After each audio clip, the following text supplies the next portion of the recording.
Jemaat yang dikasihi oleh Tuhan kita, Shalom dan selamat pagi buat kita semua. Sebelum kita melakukan aktivitas kita hari ini, marilah kita terlebih dahulu mendengarkan firman kehidupan di pagi hari, Kamis 20 Januari 2022. Tema firman kehidupan kita hari ini adalah milik Kristus harus hidup di dalam penantian. 1 Korintus 3 ayat 23. Dalam perikop 1 Korintus 3 ayat 10 hingga ayat 23, Rasul Paulus berbicara tentang dasar dan bangunan. Perikop ini adalah teguran Rasul Paulus kepada jemaat Korintus yang berselisih dan mengakibatkan lahirnya kelompok-kelompok di dalam jemaat. Ada golongan Paulus, golongan Apolos, golongan Kefas, dan golongan Kristus. Golongan ini saling menonjolkan diri. Mereka berselisih dan menjadi batu sandungan antara yang satu dengan yang lain, sehingga kehidupan jemaat di Korintus terpecah-pecah. Dalam kondisi seperti inilah Paulus memberi nasihat untuk menyadarkan mereka yang berselisih pada waktu itu.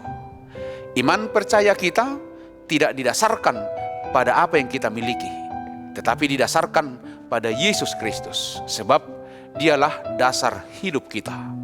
Yesus Kristus adalah dasar hidup orang percaya. Inilah yang ditekankan oleh Paulus kepada jemaat Korintus, bahwa dasar hidup orang percaya adalah Kristus. Seperti sebuah bangunan, kokoh tidaknya sebuah bangunan terletak pada fondasinya. Tidak ada artinya bangunan yang megah dan indah jika fondasinya asal-asalan, karena akan segera rubuh. Demikian juga dengan gereja. Dasar dari gereja adalah Yesus Kristus, dan Yesus Kristus tidak terbagi-bagi. Demikian dikatakan Paulus dalam 1 Korintus 1 ayat 12. Jika benar dasar dari persekutuan itu adalah Kristus, maka tidak akan ada perpecahan. Tetapi jika dasar persekutuan itu diletakkan pada kesombongan, iri hati, dan kepentingan diri sendiri dan golongan, kita tidak perlu heran jika yang ada adalah perpecahan. Karena di luar dasar Kristus, alam pikiran manusiawi kita pasti yang ada adalah egosentris, KKN, untuk tercapainya kepentingan diri sendiri dan golongan. Demikian juga dengan kita, sebagai orang percaya, dasar dari kehidupan kita adalah Tuhan Yesus Kristus. Kita ini adalah milik Kristus. Dia yang telah menebus kita dari dosa dan maut. Karena itu kita ini milik kepunyaan Kristus. Sehingga dasar hidup kita adalah pemilik kita. Pemilik kita adalah Yesus Kristus.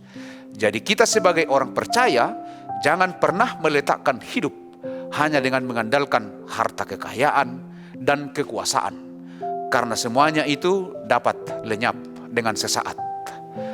Dalam kitab Amsal 11 ayat 28a dikatakan, siapa yang mempercayakan diri kepada kekayaannya akan jatuh.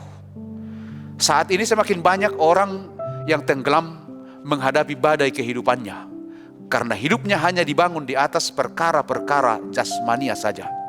Dia lupa bahwa ada Tuhan, pemilik yang mengasihinya. Dan ternyata apa yang mereka andalkan dan bangga-banggakan itu tidak mampu mengatasi seluruh problema kehidupannya. Inilah firman kehidupan yang mengingatkan kita di pagi hari ini, yang tertulis dalam kitab 1 Korintus 3 ayat 23. Tetapi kamu adalah milik Kristus, dan Kristus adalah milik Allah. Ingat, Tuhan Yesus sudah mengingatkan kita. Dalam Injil Yohanes 15 ayat 5b, dia berfirman, di luar aku, kamu tidak dapat melakukan apa-apa. Demikianlah firman kehidupan pagi hari ini. Selamat beraktivitas, tetap semangat, dan kita masih harus mematuhi protokol kesehatan. Tuhan Yesus memberkati kita semua. Amin. Mari kita berdoa. Terima kasih Tuhan untuk pagi yang indah ini. Kami percaya Tuhan telah memberikan kami kesehatan, tenaga yang baru, agar kami dimampukan untuk berjalan, untuk melanjutkan kegiatan-kegiatan kami sepanjang hari ini. Terlebih, kami telah dibekali oleh firman-Mu. Biarlah firman-Mu itu yang senantiasa menguatkan dan memampukan kami untuk melakukan aktivitas kami. Terpujilah Engkau Tuhan, jagai kami, jauhkan dari segala mara bahaya. Dalam nama Yesus Kristus, terimalah doa permohonan kami. Anugerah dari Tuhan kita Yesus Kristus, kasih setia dari Allah Bapa, dan persekutuan dengan Roh Kudus, itu kiranya yang menyertai kamu. Amin.